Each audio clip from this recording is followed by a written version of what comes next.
दोस्तों नमस्कार। Once again मैं आपका स्वागत करता हूं अपने इस यूट्यूब के चैनल पे।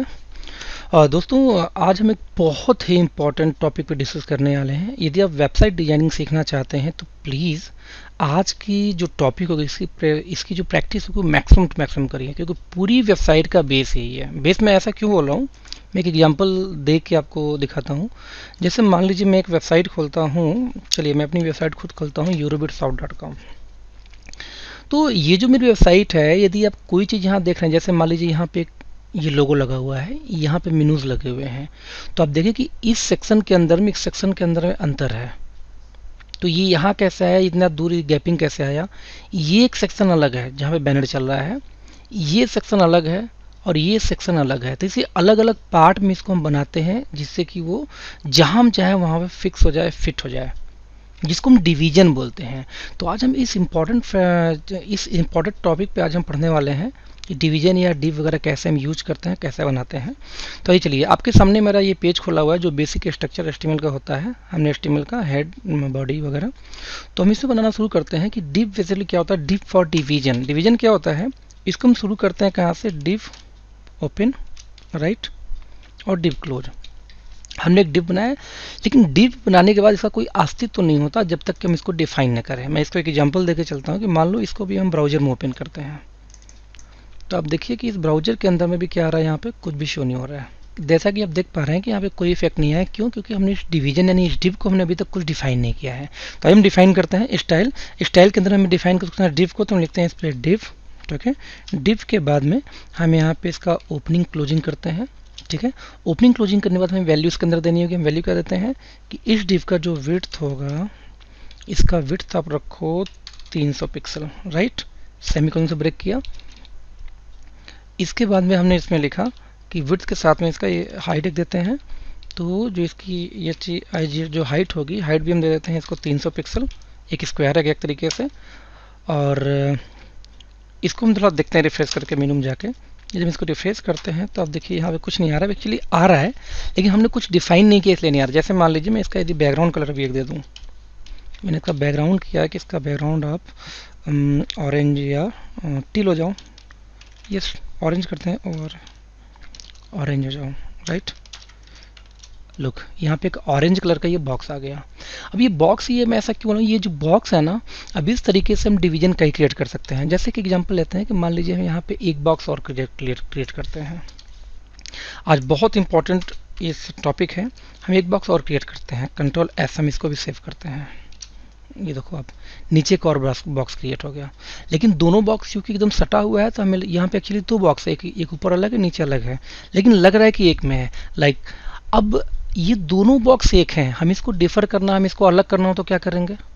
लाइक हमें इसको, इस वाले बॉक्स को हमें रेड करना है तो हम क्या करेंगे। अब देखो कि मैंने यहाँ लिखा था डिव, कि डिव के ऊपर में इसकी विड्थ हाई होगी, ये हाइट होगी, ये बैकग्राउंड होगा ये।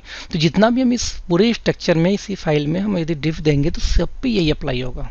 तो इसके लिए हम क्या कर सकते हैं, पहला ऑप्शन क्या होता है कि हम इनलाइन लिख लें। हमने इस डिव के लिए क्या लिखा, यहाँ पे इनलाइन सीएसएस, मैंने स्टाइल लिखा। क्योंकि एचटीएमएल में स्टाइल लिखते समय हम कैसे लिखते हैं, वो हम हेड में लिख रहे थे, स्टाइल के अंदर हम एचटीएमएल दे रहे थे। तो यदि मैं एचटीएमएल में इनलाइन लिखना तो स्टाइल के बाद हम क्या करते हैं, इक्वल टू डबल कोट्स के अंदर में वैल्यू देते हैं, राइट। तो डबल कोट्स के अंदर में यहाँ पे स्टाइल शुरू हो गया। हम लिखते हैं इसका कि इसका जो बैकग्राउंड कलर है, बैकग्राउंड आप इसका कर दो मान लो कि ग्रीन, राइट। इसकी बैकग्राउंड हम ग्रीन कर लेते हैं। कंट्रोल एस से हमने इसको सेव किया और अब हम देखते हैं क्या होता है। ये देखिए, अब इसकी बैकग्राउंड यहाँ पे क्या हो गई, ग्रीन हो गई। इस तरीके से हम जितना चाहें, हम इसको एक डिव और इसको कॉपी करते हैं, कंट्रोल सी और कंट्रोल वी, ठीक है। लेकिन इसके साथ में बैकग्राउंड ग्रीन तो हमने दिया, साथ में इसका एक और देते हैं यहाँ पे कि हम ये बोलते हैं कि इसका जो विड्थ होगा, राइट, हम सेमीकोलन से क्लोज करते हैं। क्योंकि आपको पता है कि जब भी हम कोई वैल्यू देते हैं तो वैल्यू के बाद में सेकंड वैल्यू देने के लिए हमें उसको सेमीकोलन से ब्रेक करना होता है। तो वहाँ पे हम यहाँ पे हम देते हैं स्टाइल टैग के अंदर में, राइट, हेड के अंदर।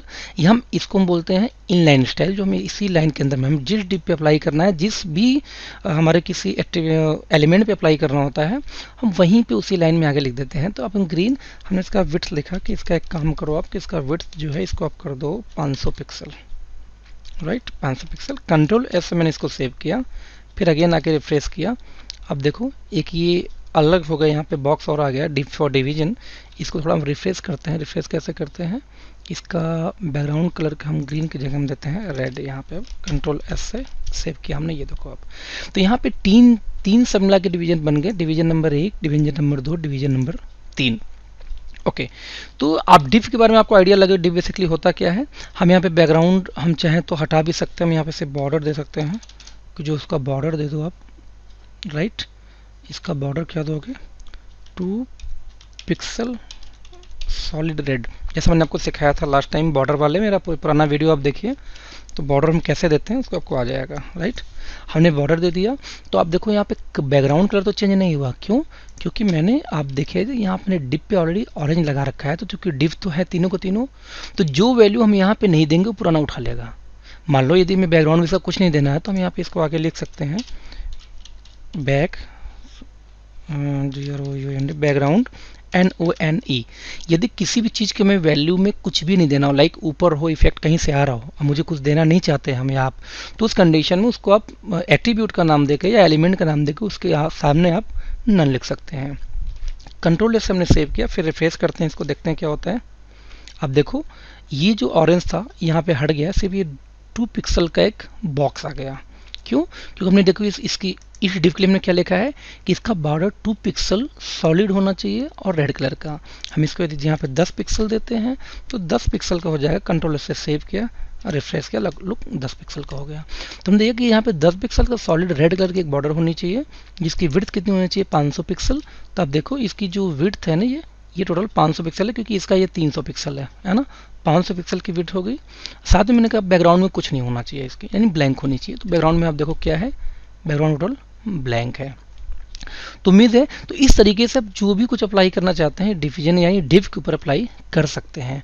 आपको मैं बता दूं कि जितनी भी वेबसाइट्स बनती हैं, मैं अगेन अभी एक वेबसाइट अपनी वाली खोल के मैं दिखाता हूं आपको कि जितनी भी वेबसाइट बनती हैं सारी की सारी जो वेबसाइट्स होती हैं ना, वो डिव के अंदर बनाई जाती हैं, डिवीजन के अंदर बनाई जाती हैं।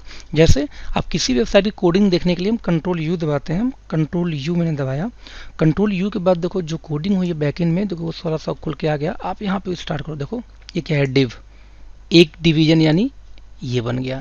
अब दूसरा डिवीजन उस डिव के अंदर देखिए सेकंड डिवीजन ये बन गया हेडर नाम से, ठीक है। और इन दोनों डिव के अंदर फिर तीसरा एक डिवीजन बन गया लोगो नाम से, है ना। क्लोजिंग देखो आप नीचे हो रहा है यहाँ पे आके, यानी इनके बीच में। तो आप देखेंगे पूरी की पूरी वेबसाइट डिव के अंदर ही बनी होती है। हर चीज़ देखो एक डिव के अंदर अलग है, ये डिव अलग है, ये डिव अलग है। तो दोस्तों उम्मीद है डिव यानी डिवीजन के बारे में आपने अच्छे से सीख लिया होगा। आज आप डिव पे प्रैक्टिस करिए। कल डिव से रिलेटेड बहुत ही इंपॉर्टेंट चीज़ मैं बताने वाला हूँ, जैसे इस मार्जिन पैडिंग और इसकी आईडी।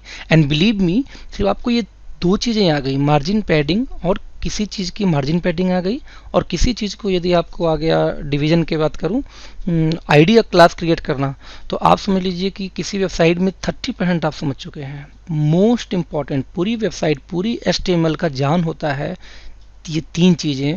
पहला डिव यानी डिवीजन, सेकंड होता है मार्जिन और पैडिंग जो CSS में बेसिकली यूज होता है, और थर्ड जो हम यूज करते हैं किसी भी डिव या डिवीजन के लिए वो है आईडी और क्लास, जो अगेन CSS के काम में आता है बेसिकली आईडी क्लास बनाने का।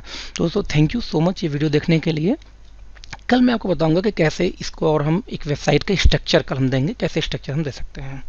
तो दोस्तों वंस अगेन हमारे फेसबुक पेज को लाइक ज़रूर करें और इसको प्रमोट करें और शेयर करें इस वीडियो को, क्योंकि अगेन यही हमें खुश रखता है या हमें यही एक इंस्पिरेशन देता है हमें आगे और वीडियोज़ को बनाने के लिए। यदि हमारे व्यूअर्स बढ़ रहे हैं तो मैं चाहूँगा हमारे इस पेज को आप शेयर करें और साथ में हमारे वीडियो को सब्सक्राइब करें, लाइक करें और शेयर करें। Thank you so much friends.